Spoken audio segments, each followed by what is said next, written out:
Welcome to NSTV news. నేను సౌజన్య. ముందుగా ముఖ్యాంశాలు. కరీంనగర్ జిల్లా హుజూరాబాద్ మండల కేంద్రంలో రామగుండం ఎన్టీపీసీ నుండి ఎలాంటి పే బిల్లులు లేకుండా హుజూరాబాద్ మీదుగా ఖమ్మంకు అధిక లోడుతో వెళ్తున్న బూడిద లారీలను పట్టుకున్న ఎమ్మెల్యే పాడి కౌశిక్ రెడ్డి. బూడిద లారీలు రోజుకు 200 లారీల నుండి 50 లక్షల రూపాయలు తీసుకొని ఇప్పటి వరకు 100 కోట్లు తీసుకొని మంత్రి పొన్నం పంపిస్తున్న అధికారులను ఆదేశిస్తూ వెళ్తున్నాయి. వెంటనే మంత్రి పొన్నం ప్రభాకర్ని బర్తరఫ్ చేయాలని ఎమ్మెల్యే పాడి కౌశిక్ రెడ్డి డిమాండ్ చేశారు.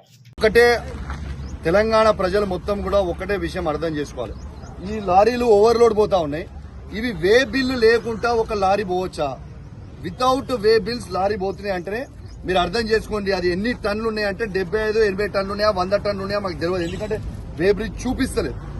ఇది 101% ట్రాన్స్పోర్ట్ మినిస్టర్ గారు పొన్నం ప్రభాకర్ గారి ఆదేశాల మేరకు ఇక్కడ ఉన్న అధికారులు, ట్రాన్స్పోర్ట్ అధికారులు మొత్తం ఎన్టీపీసీ నుంచి తీసుకొని ఖమ్మం వరకు అందరూ అధికారులు సహకరిస్తూ ఇవన్నీ తీసుకుపోతున్నారు. కాబట్టి ఇది 100 కోట్ల రూపాయల స్కాము.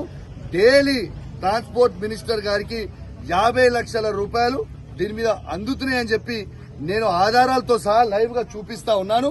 కాబట్టి ఇది ఖచ్చితంగా ఈ మంత్రి గారిని బర్తరఫ్ చేయాలని నేను డిమాండ్ చేస్తా ఉన్నాను. డైలీ పోయే లారీలు దాదాపు 200 నుంచి 300 మధ్యలో ఎవ్రీ డే లారీలు పోతున్నాయి. ఒక్క లారీ ఖర్చు 20 నుంచి 25 వేల రూపాయలు అవుతుంది. లీగల్ గా వే బ్రిడ్జ్ వేసుకొని పోతే 32 టన్నులు మాత్రమే తీసుకొని పోవాలి. వీళ్ళు ఒక్క 32 టన్నుల డబ్బులు కడుతున్నారు లారీ 25,000, కానీ తీసుకుపోయేది 75 నుంచి 80 టన్నులు. అంటే ఆ మిగతా మీదికున్న డబ్బులు అంటే మిగతా మీది ఉన్న 30,000 నుంచి 40,000 రూపాయలు ఇవి మంత్రి గారికి పోతున్నాయి.